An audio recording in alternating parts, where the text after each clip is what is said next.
Player 2, press start, year-end review. Theme music go.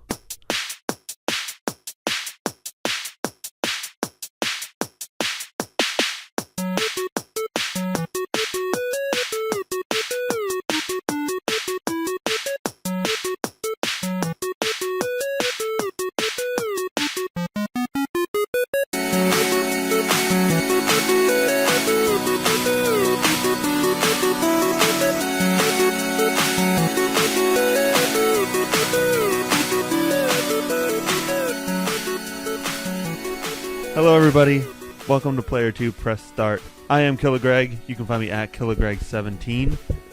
I'm Dan. You can find me at the Polygon 1. You can find us at Player 2, PLAYR, TWO. TWO. And you can find us at player2pressstart.com. My brain is already not working right. Happy New Year, Dan. Happy New Year! We are recording this on New Year's Day. I know that we said the next episode was going to be another Mass Effect episode with Alex from Agree or Die, but we thought I hadn't planned properly. I didn't realize that we were supposed to record on New Year's Eve, so I thought it'd be beneficial to postpone. Dan, I have to say, we're in my basement right now. Dan is bundled up like an Eskimo. Your house is so cold, Greg. And it's like 59 degrees in this house. It might be 59 degrees. I'm not even wearing socks. I'm wearing a short sleeve polo. Greg is naked as he's recording this. That's the way to start. I'm the New Year's baby. You are. So we said we were going to do Mass Effect, but I thought it'd be good if we postponed that for a week, which leads us to today. I was kind of excited about doing maybe a year in review for our podcast and just talk about some games this year. This is real loose. This isn't any official loosey-goosey. I think that's the technical term. That's what they call it in the industry. We're going to be talking about games that we played this year. Some of these are 15 years old. Just sort of going over our game experiences. It's more of like our podcast year in review, almost. Yeah, a little bit. With a little bit on the side. With a little flair. Yeah. So, when we do our game of the year, it's not necessarily the best game that came out this year or whatever. It's just our favorite games. Yeah. So, because let's be honest, that's what matters most. Right. Our opinion on games definitely matters the most. So let's just kick it off. Dan, what was your biggest gaming surprise this year? Well, when we did the fighting game episode, that wasn't one. I was very minimally interested. It's not a genre that I normally play, so I was minimally interested in the concept of the unusual fighting games that we played. So I was kind of interested in like where you were going with it and why each game was going to be sort of specific or unique. And we played Bushido Blade, which was Bushido. Domorigato. That was just an exceptional game. The only thing holding it back is the antiquated graphics. If they did a modern version of that game, I would be content to play that all day, every day until I died. Yeah. That was like so much fun. We played like 100 matches. There's so little innovation in gaming today. Nothing like Bushido Blade comes out on a console. That was a PlayStation game. I had played Bushido Blade before. So it didn't really take me by surprise. I was mostly surprised by how much you liked it. I'm not sure if the sword fighting was how much of it was luck and how much of it was skill. And I gave it the benefit of the doubt that somebody that was better experienced with the game would know what to do a little bit better than I did. Like anytime I got you, there were a few times when it was like I got you. Right. But there were a lot of times when it just seemed like luck of the draw, but it was still fun. Especially when we do that like jousting sort of thing. That was a ton of fun. I think sword fighting games are difficult to do because it's like without actually having like a sword in front of you that you're using, it seems really difficult to transfer that to a controller and have the reaction times and speed necessary to do that effectively like in real time. That just seems like a really difficult thing to translate into a game. And they didn't totally transfer it into this game either. Because it seemed kind of random. You have some control over your character, But like that sense of like truly sword fighting, I didn't get that. The game was still a ton of fun. Right. And It, I also liked that sort of like traditional Japanese approach that they took. I mean, there was, so they had some like wonky music and some other stuff, but it was a very kind of like traditional Japanese game with traditional weapons, and that well, was really interesting. that's one of the things that makes Bushido Blade so special is that it is just so true to that Japanese style. Everything about it is like this is how it would be. This is how it would be in real life. Or at least how we think it would be. Oh yeah, I Yeah. suppose. And I like those one hit kills. Like, it adds so much tension to every action. Mm-hmm. Each thing has weight to it, and it's not like, oh, I don't know how to say this. Street Fighter has that sort of like back and forth, and there's this tension to it because each move matters, but it's nothing like that. There's no like home run in Street Fighter. It's a lot of like little small ball until eventually you can overcome. I like that sort of like, do I make my move? Do I not make my move? It's kind of like the degree of lethality is so much higher. It has sort of like a Counter-Strike feel to it in that like Yes. you have to be really careful with what you're doing because one shot will kill you. I love that. I like that in games a lot. I like having real consequence for your actions. Yeah. My biggest surprise of the year was Assassin's Creed Unity. And how was it a big surprise? Well, I thought it was going to be garbage. Everybody rails on this game about how it's, unfinished and unpolished and it just doesn't feel good and how it's a step back. Do you have it for the Xbox One? Yeah, I didn't know that you had gotten that. it came with the Xbox One. All right. I just had a brain fart, I guess. It's only on Xbox One. Well, I guess I could have it for my PS4. Yeah. Yeah, I got it for the Xbox One, which is the only reason why I played it.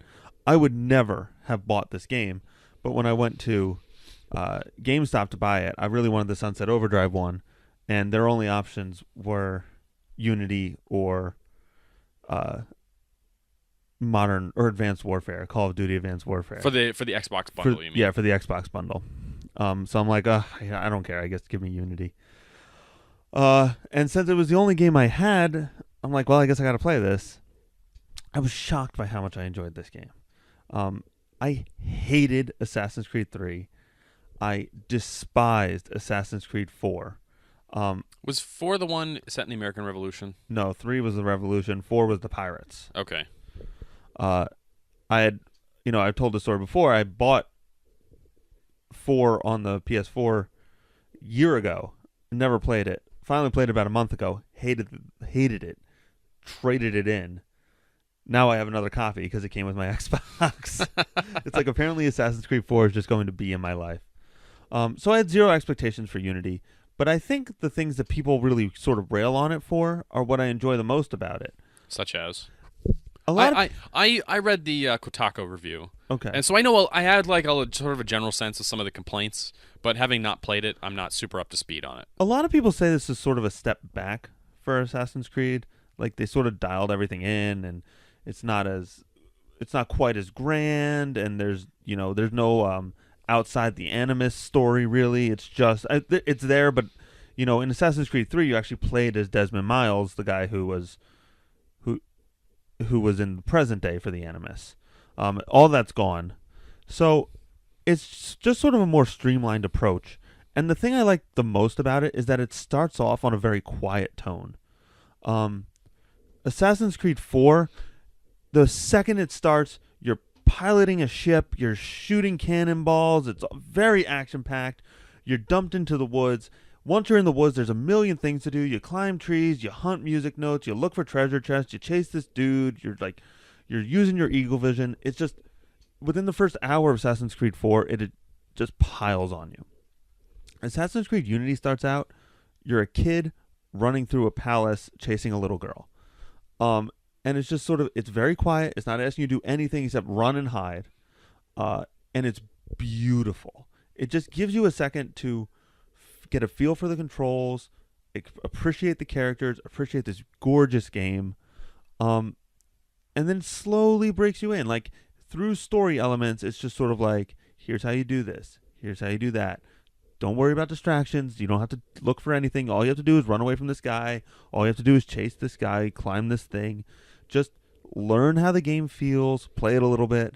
And it's just, I'm just having a ball playing it because I feel like the game respects that I don't need everything at once. I can focus on something. I mean, we said in our What We Appreciate About Games podcast, focus is my biggest thing. I just want a streamlined game, and I thought Unity does a great job with that, and that's most people's major complaint.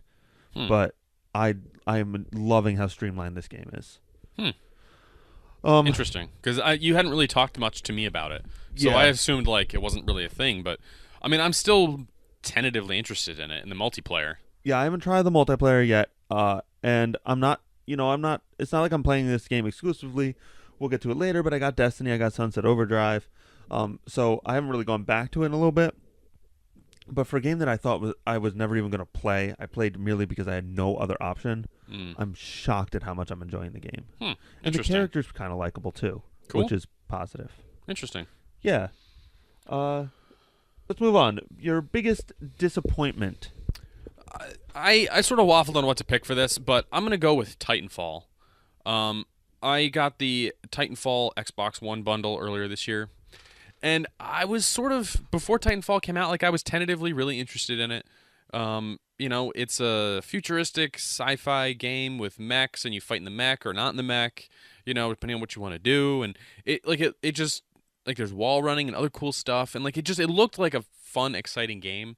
And I got it, and I think some of the issue with why I was so disappointed with it was I was having a very singular experience because you didn't have it, and I didn't have any other friends that had it. So I was playing it largely by myself, and I just, like, the story was not doing anything for me, and I got super bored really quickly, and I was like, this just doesn't do anything for me. And I played the game maybe for 5 hours, probably less than that, to be honest with you. And at no point, like, did I recall thinking, like, wow, that's really cool. That's a lot of fun. This is exciting. It was just like, well, whatever. It's something to do. And then I stopped playing it, and I haven't gone back. And honestly, I haven't regretted it. Like, I would go, like, if you get it, I'll play it. Like, it's something that we could talk about for the podcast. We could do a Titanfall episode.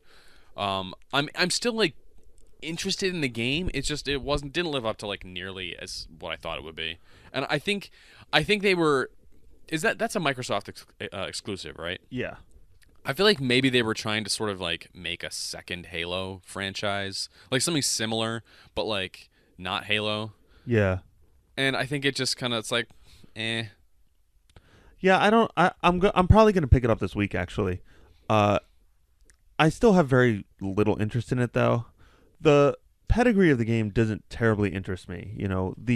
Those guys who left the Call of Duty franchise to make Respawn, who went on to Titanfall, that doesn't have the appeal to me that it did to most people because I don't like Call of Duty. Mm-hmm. But the game looks cool. I like the ideas of the Titans. It looks great. I got no complaints there. A mutual friend of ours was saying that the speed of the game is enticing. Like, there's a lot of action going on and stuff. So I'm going to give it a shot, but I don't have terribly high expectations for it. I mean, I guess, I got the bundle, and I was like, wow, this is a bundle with a game that, like, I actually, like, want to play, and that hasn't happened to me much in the past. Like, I'm not usually a bundle guy. I just buy the system and just get the games I want. And so I was really amped up to play it, and then it was like, eh. So that was my biggest disappointment, I think. I could have picked other ones for that, but we're going to go with Titanfall. What about you, sir? My biggest disappointment was the ending of Destiny. And realistically, maybe Destiny as a whole. Or at least... No, that's a totally fair thing to say, honestly. I'm disappointed in Destiny, but it should be stated that I'm having a good time playing it. That's a real difficult game to reconcile. Yeah. Because of all the mistakes and weird stuff about it. So the thing I like the most about Halo, realistically, is maybe its story. The story is compelling to me, and I include under the umbrella of story the world building, the characters, stuff like that. Like I want to play Halo because I enjoy being in that world. Uh, I thought Destiny did a pretty good job of creating something similar to that. Like I'm enjoying being around the world and like, you're on Venus, but it doesn't feel like Venus and all this. It's like stuff. a terraformed Venus. Yeah. Same thing with Mars. And the story is intriguing to me. I want to know what this Traveler is. I want to know what the Darkness is. Dumb names, by the way. Everything has a really dumb name in that. There are these others. What are the Awoken, the Awakened? Yeah.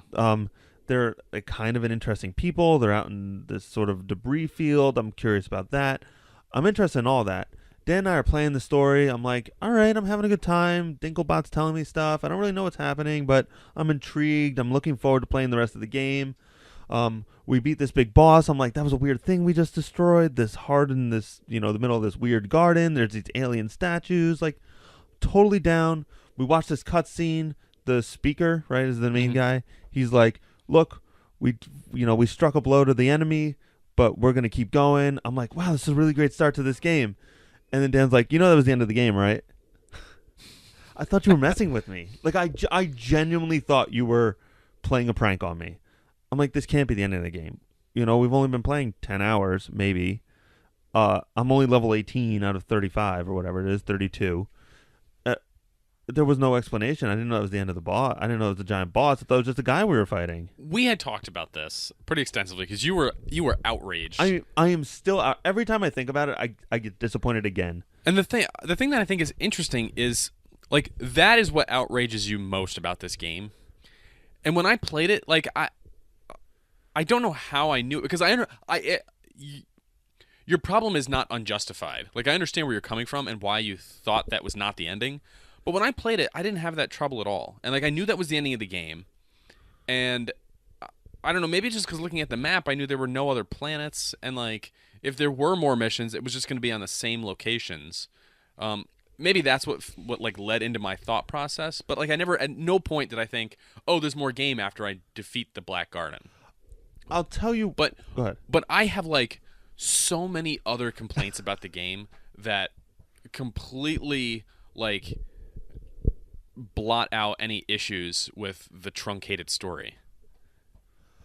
I suppose that my issue with the story and then the game in general tying into the story is that there almost wasn't a story, to be completely honest with you. So it's like there's an inherent story just by exactly it. By your situation. The story is the premise of the game. Yeah. There is no narrative to the game. There is no enemy. It's like you don't meet a Saren and then follow Saren and then beat Saren and find out why Saren was doing all this stuff. There's an overarching issue. But let me ask you, and I'm not saying that that's not important, but your role is a guardian. A guardian is someone that has been imbued with the power or the light of the traveler. So you have sort of like this extra specialness to you or whatever. But we're fighting different alien species that are trying to annihilate us. And there's really no like singular like villain that leads them. There's this concept of the darkness, which is not really explained very well, but is somehow connected to all of these alien species that are attacking us. But like, this is essentially just a big war, and we're just trying to survive.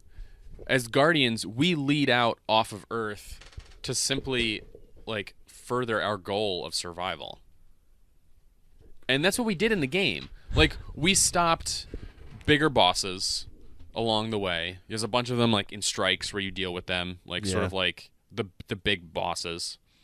We stopped the Black Garden, which they don't really explain exactly what it is, but it's connected to the Vex, and the Vex are, sort of like this unstoppable sort of robot army that uses time travel, which is really kind of frightening. So stopping the Vex is like a big deal. And all these people are like closing in on us, and as Guardians we go out and sort of push them back, and we did that. I suppose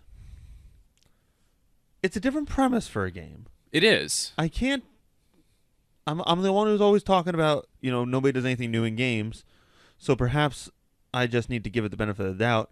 It does create this sort of like realness to it. Like if you're a soldier in a real war, there's no like villain. Yeah, there's you just go and do your job. Yeah. But does that make compelling gameplay? I don't know.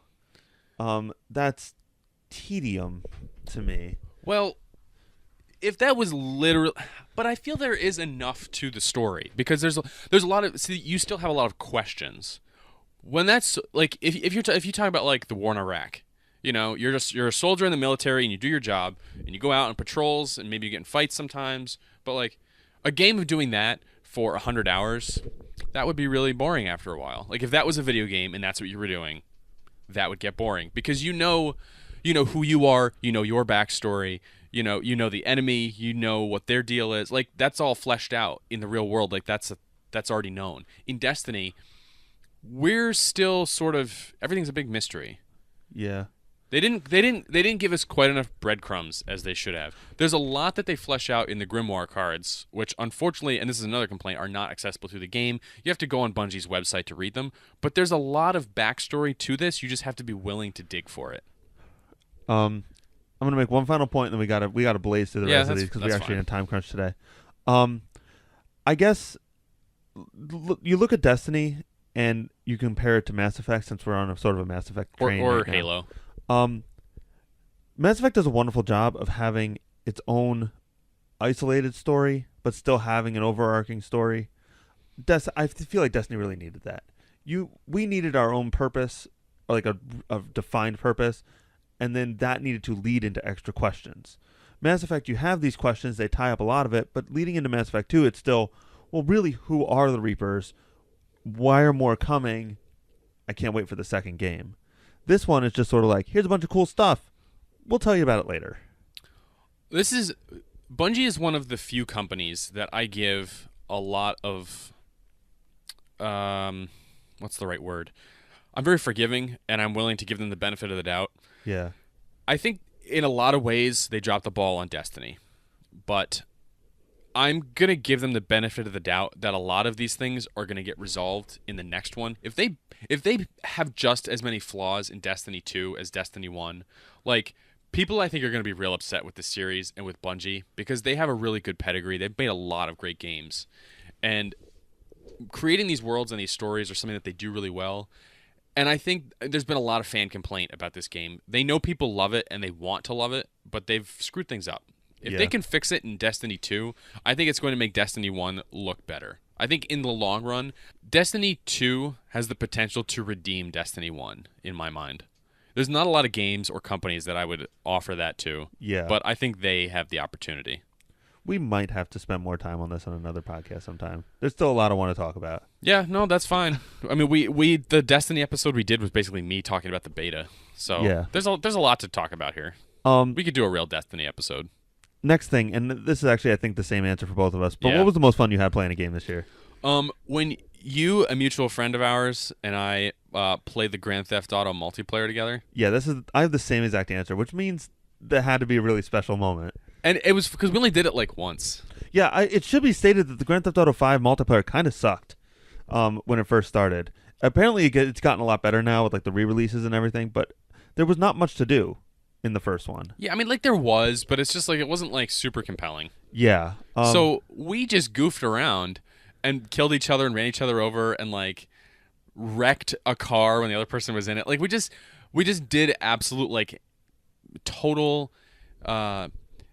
anarchy kind of stuff. Yeah, it was just mayhem. Yeah. Like we tried to rob a bank and one of us would accidentally shoot the teller. And then, like we go in and be like, all right, we're going to go in, we're going to do this, we're going to do that, we're going to make a break for it. And then just like, boom, and everybody scatters. It was like total slapstick. Yeah.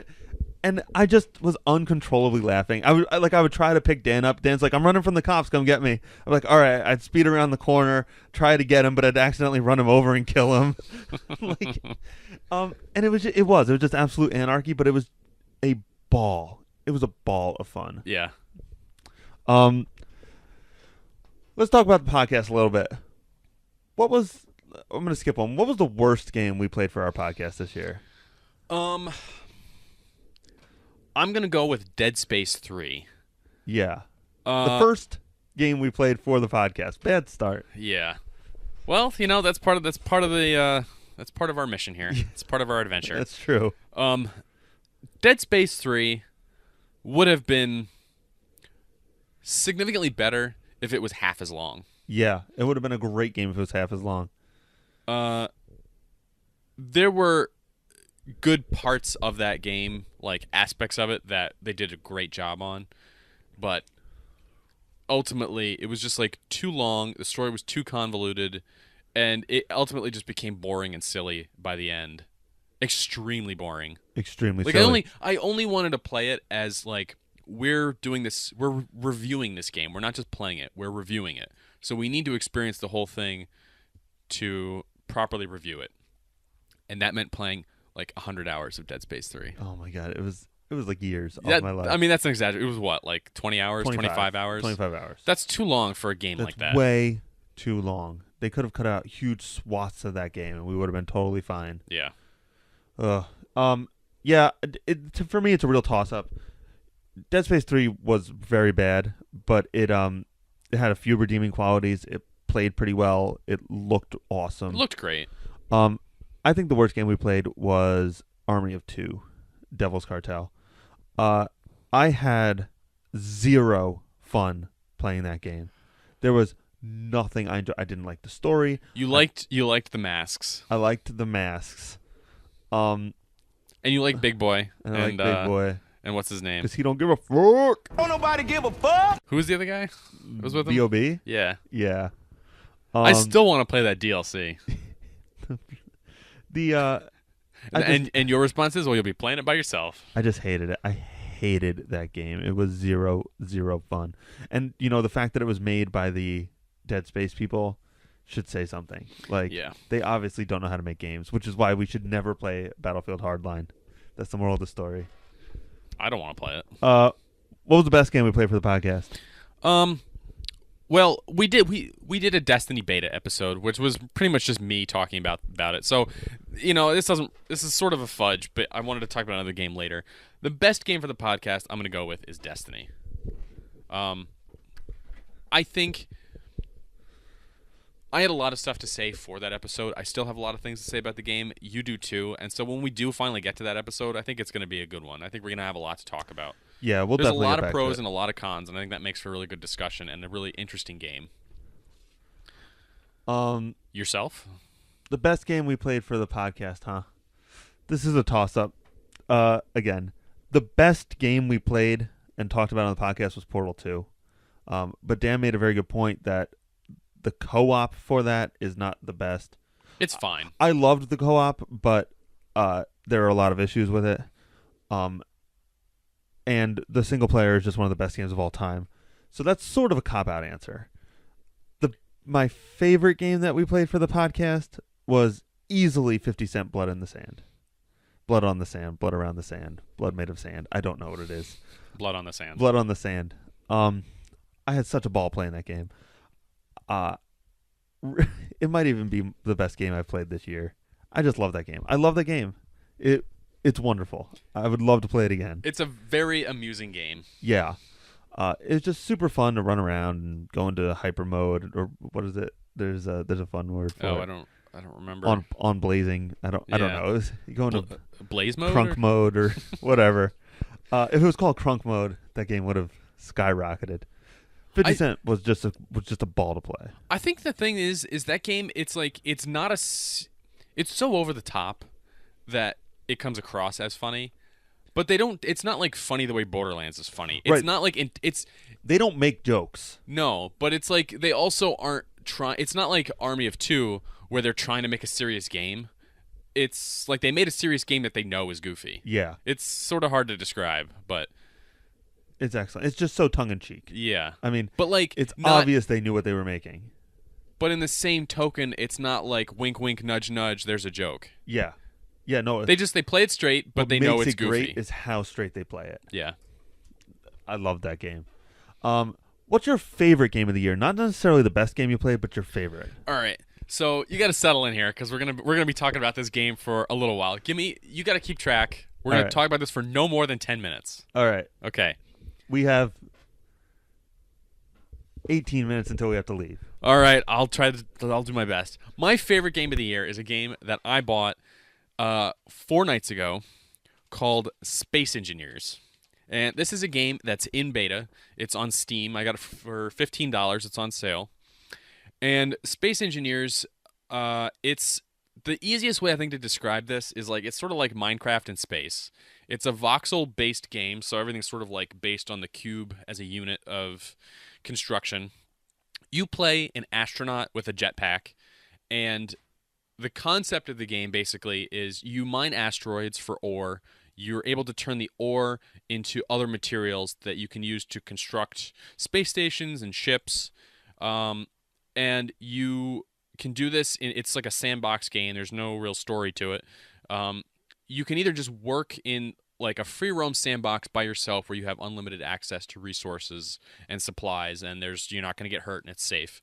Or you can join the multiplayer, which has the potential to be really dangerous or it can be really easygoing depending on what server you're on. So I've been playing the game for 4 or 5 days, something like that, and Steam tells me I've already been playing it for 35 hours. And this is the first time that I've ever played a game and for a split second thought, this is the game that's going to ruin my life, and my girlfriend will leave me, and I'll be sitting in like a burnout car trying to get Wi-Fi from like a Starbucks so I can play it. Like this will ruin my life. I'll get fired. I'll be alone and just like playing Space Engineers and just like lose my life. So it is. I mean, I cannot recommend this game more than It's amazing. I'm blown away. I saw this mentioned on Reddit like a couple of months ago, and I looked at it like real briefly, and I was like, nah. But then for some reason, I came back to it, and I decided, you know what? This game actually looks really compelling. So I bought it. I downloaded it.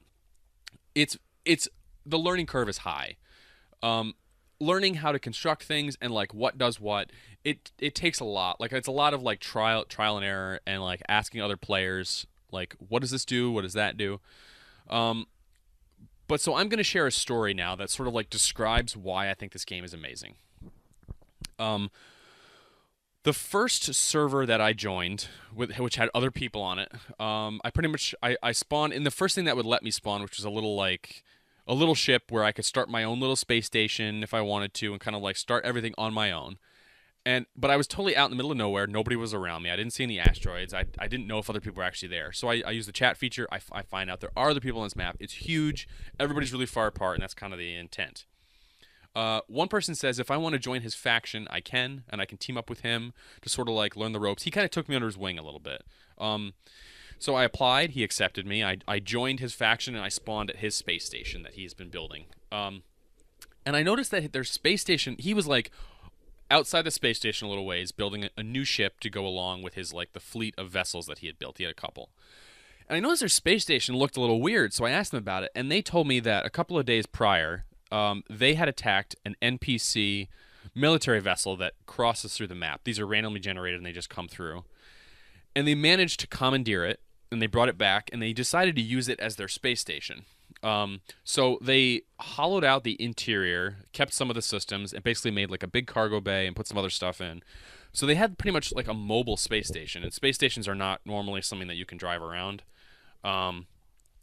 So that I as a user-generated content sort of thing, and that's going to be the point I'm making here, is like there's no story, but the user-generated content is really interesting and compelling. That by itself, I think, is really cool. They built this space station out of basically the husk of a military vessel. What I like so much about that is that the game allowed them to do that. Yeah. Most games would be like, oh, no, you can't do that. That's a cool idea, guys, but you can't do it. You got to buy one of these space stations over here or something. Yeah, and it's like they could have left they could have left that military vessel there. They could have scrapped it. They could have just taken what they could and gone back and like left it there. They had all these options for what they could have done, and I just love that that's what they chose to do, is make a space station out of it. So that's kind of like the setup for where I am and what's happening. Inside of their big cargo bay, which is open to space, and that'll be important later, so remember that part, there's a tiny little scout ship that looked like somebody had built like 90% of, or it was maybe a little damaged and needed work, and nobody was using it. I asked the guys on the map. They said, it's just there. Like, whatever, you can do what you want. So I managed to repair it enough to get it out into space to work on it like with more kind of leeway and room. And I decided I was going to make a mining craft out of this so I could go mine some asteroids and like help my team out. I'm going to go get resources for us. So I start working on it a little bit, probably after about like 20 minutes of adding stuff to it and working on it. I notice a merchant vessel passing through. And I asked the guys like, "Hey, should we go capture this thing? Like there'll be a bunch of resources for us and that would be a fun thing to do." And the guy that kind of took me under his wing, he goes, "Oh yeah, we probably should do that. Where's that little ship that we had in the cargo bay?" And I said, "Oh, it's out here. I'm working on it." He's like, "Okay, we're gonna soup it up with like more thrusters and more gyroscopes to make it more nimble. We're gonna basically make like this awesome little scout craft to go take over to the merchant vessel. Merchant vessels and military ships have like automated weapon systems, so it's hard to get close to them without getting killed, but you can. They have like missiles and they have machine guns." So the guy spends a while working on this ship, building it up. We're finally ready. And this is funny too. He puts 2 seats on it, like on the outside, for me and another guy to go along as passengers. The 3 of us head out. It's far. It probably takes like a couple of minutes in the game of flying at top speed to get to the ship that we want to steal. So we get out there. He gave me really poor guidance on what to do, and this was the first time I'd really done this, so I didn't really know exactly what I was supposed to be doing. The 3 of us attack the ship. One guy gets killed, and me and the head guy that runs the station are out there. I damaged the generator, which shut down the ship, but I damaged it too much, and we didn't have supplies with us to repair it. So that was a problem. So we couldn't get it back to our station because we couldn't fly it. So then it was basically, well, we'll scrap as much as we can and just bring it back to the station, and just that's what we'll do. So I don't know why they didn't bring supplies out to fix the generator, which that was an option. I don't know why. Maybe they didn't have it or what the deal was. But regardless, we were not going to bring this ship back. So while we're doing this, all of this, another guy joins the server who was part of this faction. And he goes, "Hey, where's that ship I was working on in the cargo bay?" It was his ship. And we say, "Well, we borrowed it for this mission. We're out here at this thing. We're working on it. We'll bring it back. We're done. We fixed it up. We added some landing gear to it that you were missing, and like it's better than it was. We'll bring it back. We're done. And you can have it back." So the guy says, "Okay." So we keep working on this military vessel and scrapping it as much as we can. We had our little scout craft out there next to it, and the guy that died brought a ship from our station, a bigger ship, a big slow ship, out to the military vessel as well. That guy got out there, so now we've got 2 ships next to the military one. And everyone except the new guy that joined the server is out by the military vessel. That one guy that joined was asking about his ship. He's still there. So while we're scrapping, we notice our space station starts moving. And we get a little worried, and we start chatting on the thing, and we're like, "What happened?" And we get kind of worried. And the other guy was not responding when we were asking what was going on. That guy got pissed that we took his little ship. He got into the cockpit of our space station military vessel husk and set it at full speed off into the middle of nowhere. And like we knew where it was, like we could see it like way in the distance, and we could see the little like indicator showing it was speeding up. And so it was flying off into the expanse of space, and nobody was piloting it. We ended up booting this guy from the server, but that didn't stop the ship from moving. It was still going off, and he sabotaged the ship like completely. I think he destroyed some systems, and part of the problem. So this thing is flying off, and we need to fix the situation. We abandon this military vessel scrapping job. I get in the scout craft. Somehow one of the other guys got back there. I don't remember how he did, but he gets back there. He gets into the cockpit. He tries to figure out what's happening and how to stop the station from moving and like basically fix this situation. And like systems are going haywire. That guy is new as well, and he can't figure it out. The guy that took me under his wing is getting really frustrated and angry, and he's like giving the guy shit, like, "Why can't you figure this out? Like, stop the ship." And so the guy in the cockpit gets so upset that he's like, "Screw you guys," and quits the server. So once again, there's nobody flying the ship, and neither of us are there. So I start heading towards it in the scout ship. The guy that is the head of the group is flying back in a larger, slower ship, and it's taking him a long time to get back. I managed to catch up to the ship. But the problem is that when he was building this thing out with all these thrusters, he took the landing gear off. So I had no way to attach to the station if I got close enough and like match speeds and rotation, which isn't that hard to do. Like I could have done it. I had no way to land. So I decided, okay, this thing has a giant cargo port, which is on the front of the ship. I'll get out in front of the ship, match speeds, and then slowly slow down and back my way into the cargo bay. It was a bold plan, but it worked. And I got into the cargo bay, which is where the cockpit was. I didn't have a way to. How much time do we have left? How much time have I spent? Should wrap it up. All right. I'm working on it. Okay. So I'm in the cargo bay. I didn't have a way to secure my ship. I say, screw it. And I jump out of my ship. My ship starts kind of like bouncing around inside the cargo bay because there's no way to secure it. And it's now going slower than the main station ship. Mm-hmm. So it has no way to get out. And so it's bouncing all around, causing damage. I get into the cockpit. I'm looking at this stuff. I see the same problem the other guy had as to why he can't stop us. I can't figure out what's wrong or how to slow this ship down. So I give up. I get back in my ship, which is not totally destroyed. I get out of the thing. I get out, and I was like, I'll just chase this for a little while and kind of keep an eye on it and help the other guy get back here because he can probably figure out what happened. Then I said, we're going to give this another shot. I do the same maneuver. I get back inside. I look again. I can't figure it out. I get out of the cockpit inside of the cargo bay, and my ship crashes into me and kills me. Now, here's the problem. The guy that sabotaged the ship shut off or destroyed our medical bay, which is where you spawn from. So we had nowhere to spawn from, and the guy that was running this whole thing is now not going. He cannot reach a speed that will, in any reasonable amount of time, get him to this station. We have no way to get back to the station. It's just gone. It drifts off into space, and we have to give up and start over. That's awesome. That is awesome. That's a great story. That sounds like better than Interstellar. Yeah. I would watch that movie. I won't tell them now, but I have other similar stories. That was probably the most exciting one I've had so far. But there's just been a lot of really fun adventures that I've had. And it's only user-generated content. That's what I love about it. Like, that's not scripted. Everything that happened was like, whatever happens next is what we come up with. Right. Like, it's not like there's a mission here or like a pre-selected cutscene that's going to play. It's totally what we come up with. And I respect that. And like I said earlier, I enjoy that they just let you do that. That guy wanted to sabotage you, and I like that they let you sabotage him. Yeah. Or let him sabotage you. Yeah. Like and I mean, I could do that too. Any faction I join, I could take a ship, and I could just be a total griefer. And I could just get the first ship I could find, crash into every space station, move on to the next server, do the same thing. I could just go from server to server. I feel like they should call this game Space Pirates, not Space Engineers. It sounds way more piratical. There's a potential for it, but the thing is, the server I'm on now, nobody really does that. Everybody keeps to themselves. They keep a distance. People don't bother each other. They just build their space station. They build their resources. They build their ships, and they leave each other alone. Until they don't. Well, and then you become pirates. Until they don't. It hasn't really happened yet, but there's a potential. If the game was called Space Pirates, I'd be way more interested. Just pretend it's called Space Pirates. Anyway, this game is truly amazing. It's something special, and I really recommend you check it out. It's on Steam.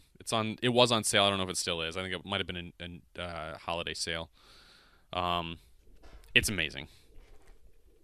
My favorite game of the year is probably Shovel Knight. That game's a ton of fun. It's really great music. It harkens back to like those games I loved when I was a kid. Mega Man, stuff like that. Mega Man, DuckTales. DuckTales is a good reference. It's got a lot of charm. It's got a lot of personality. It's got a good story. It's just a blast to play. It's probably the game I enjoyed playing the most this year. What's the game you're most looking forward to in 2015? Well, I say this sort of with like some reticence, because I know that Ubisoft they make quote unquote good games, but like Ubisoft is they're the best at making adequate games. Yeah. None of their games are great. Like, they're huge games. But they're not garbage. They're just there and fine. But they're like huge budget, like major titles that are fine. You know exactly what you're going to get most of the time. Yeah. They do Assassin's Creed, right? They did Watch Dogs. Can you name some other big ones that they've, like, recently? Ghost Recon. Okay. Is them. Um, the Rayman games, Okay. which are wonderful. Those are something great. And I know that with Watch Dogs, like that game looked really interesting. I think they may have bitten off more than they could chew with that. There was a lot going on with that game, and it kind of looked fun. But that leads into my most anticipated game that I'm trying to have low expectations for, so I'm not disappointed. Tom Clancy's The Division. Yeah, that gameplay trailer looked great. It really does. It looks like a lot of fun teamwork. I'm curious. I just have no faith in them. Yeah. As much leeway as you give Bungie, I'm the exact opposite with Ubisoft. Yeah. I assume I don't give them any benefit of the doubt.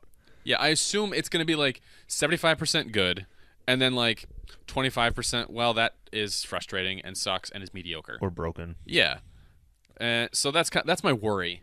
But everything I've seen, like, it looks really fun. It looks really good. I'm worried it's not going to work out as well as they think it will.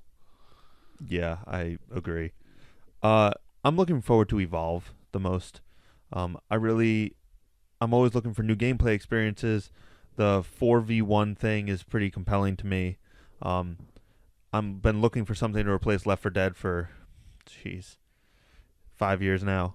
And this looks to be like the thing. It reminds me a lot of Left 4 Dead multiplayer, which is just one of my favorite experiences of all time. So I'm worried with Evolve that it's like the experience is going to get kind of repetitive. Yeah. When it comes to multiplayer things, that doesn't bother me. League of Legends, one map. I play the same map every night, 2 hours. It never bothers me. I'm never like, man, I wish I had more maps.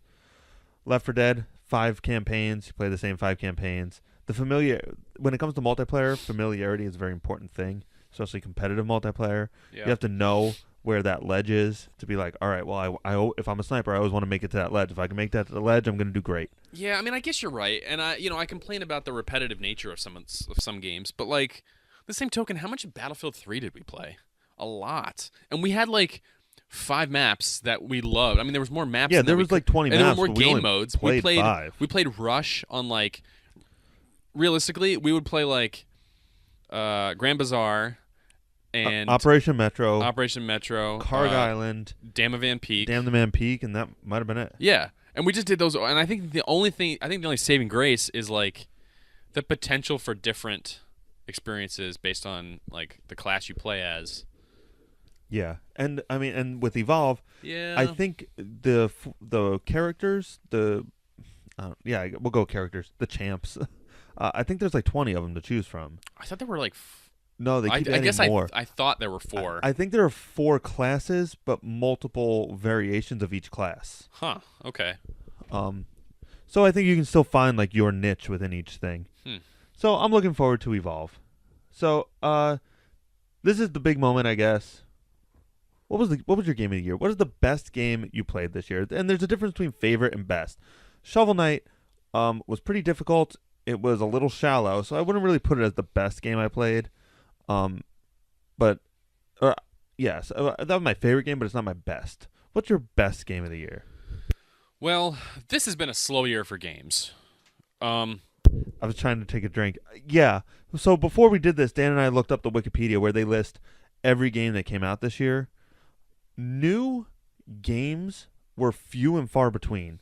Yeah. Almost everything was an older game that was re-released as something. It was like, what's a great example? Fez. Fez came out 2-3 years ago, but it just came out on the PS4. There was a lot of that type of stuff. Old games getting released on new consoles, or like now it's on PC or stuff like that. So it was a real lackluster year for games. As flawed as it is, I still think it's the best game I've played this year, and it's Destiny.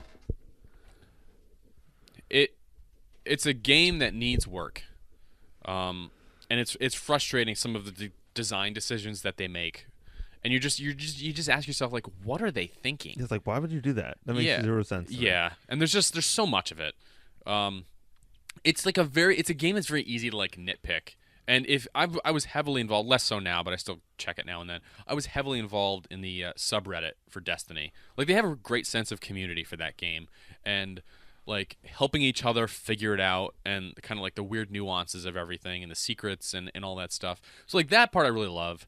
And but also being part of that community, like it's just a nonstop bitch fest about what the game does wrong. And it sort of like highlights all these problems more so than one might realize, because all these people are looking at it from all these different angles, all analyzing it from different perspectives and pointing out like, oh, that would be better. Oh, this sucks. And so there's a lot of that, and you realize just how flawed this game really is. That being said, it's an amazing game. It looks incredible. Yeah, and that's not that doesn't make a good game. But like I'm blown away by how good the game looks and feels and plays. it feels and plays wonderfully. And it's despite how like repetitive some of the enemies are and stuff, like it's a fun game to play. I wish the story was a little bit more like built out, but that's ultimately at the end of the day, that's probably my only real main complaint. I wish the story was built out, and I wish that making fire teams for raids and other stuff was easier. I have an infinite amount of complaints about Destiny, but at the end of the day, I enjoy playing it, so maybe it doesn't matter. I do have to recognize that in the Destiny beta episode, I was like head over heels for this game and declared this is going to be the best game ever. And now I have to backtrack on that. Well, it's still an amazing game, but it was way more flawed than I realized playing the beta. Here's the thing about the beta. The beta is the whole game. Yeah. You almost don't expand on that at all. It's just the beta over and over and over again. Different environments, different enemies, but the game experience is virtually identical. Yeah. Like you can play the beta and get the entire Destiny experience, which is great for a beta, but inevitably you want more out of a game. Yeah. My game of the year, Kentucky Route Zero. You've been pretty big on this one. I haven't played it yet, but I will. It's a top 10 game of mine of all time, maybe. The difference between like favorite game and this is that this is barely a game. It's more of an experience, right? It's definitely more of an experience. There is interactivity to it, but your interactiveness does not matter very much. Realistically, it's more of an interactive story. So in a weird sense, you sort of have to knock it for that. Also, only 3 acts are out, 3 of the 5 acts, and they come out about once a year. It is exhausting waiting for this. Maybe I'll just wait until it's all out. Yeah, that might be the best thing. But at the same time, each individual chapter is a full experience. Like, you have a good time with it. And this Act 3 was substantially longer than Act 1 and 2. So, you know, I can't gush about the game enough. It's got a weird, wacky Twin Peaks feel to it. It's got a brilliant aesthetic. The story's compelling. It's a giant mystery. You don't know what's going on, but it also doesn't really matter. It's a wonderful game. When you first told me about the game, like you started talking about it, I was like, man, whatever. I ended up going to the website, and the website I was like, holy crap, I need to play this game. Yeah. And it's like, if you're like not sure about this game, or if it's something that you're interested in, go check out the website, because I feel like you'll have a visceral reaction, and either you'd be like, this looks really compelling, or nah, this isn't something I want to play. Right. Like if you're like a Call of Duty bro and you go to the website and you're like, oh, this is dumb. This is not the game for you. No, it's not. I mean, it's realistically, I don't even know if it's the game for a lot of people, but it's definitely the game for me. I downloaded all 3 acts in one night. I sat here for 12 hours, almost exactly where I am right now, and I played the whole thing, and that was it. It was just awesome. So we got to wrap this up. You have any quick things you want to just throw out there before we close down? Happy New Year. Hey, Happy New Year. I have 3 sort of honorable mentions. They didn't fall under any category, but they need to be talked about. I absolutely adored the Stanley Parable. I know you weren't totally stoked about it. It didn't do much for me. It made me laugh. I liked its commentary on games. I liked the interactive narrator. I do like the narrator. There's something about the game that just it didn't strike a chord with me the way it did with you. But like I reckon it's a fine game. I appreciate what they do with it. It's interesting. Yeah, I really dug that game. I just played Little Inferno. That's another game that has like really wonderful commentary and then a super weird surprise ending. So that's definitely, check that out. It's worthwhile. What platform is that for? I got it for the PC. It's also for the Wii U, I believe. Okay. Weird game. Is Stanley Parable, is that only PC? Yes. Okay. So try to check out Little Inferno. I beat the whole thing in 3.5 hours. And then Mario Kart 8. I only bought it because it came with a free Wind Waker, which ironically enough now I sold my Wii U. I just wanted something to play on the Wii U, but I had a wonderful time playing it. It was just an absolute joy to play Mario Kart 8.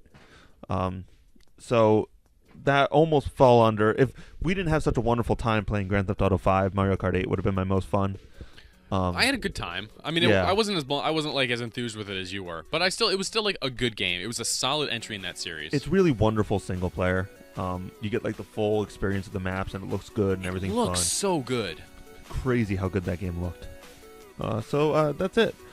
2014, not a bad year. 2015 will be better. Probably. Let's hope they actually release some games this year. Yeah, fingers crossed. Metal Gear Solid 5 comes out this year. That's also super anticipated for me, but it's not multiplayer. And Halo 5. Oh. We'll see how Fart that goes. noises We'll on see that how game. that. You're still gonna get it. Shut up. Of course I am. I am Killagreg. You can find me at killagreg17. I'm Dan. You can find me at the Polygon1. You can find us on Twitter at player2, PLAYRTWO. And you can find us at player2pressstart.com. Leave us some feedback. Have a happy new year.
Thank you.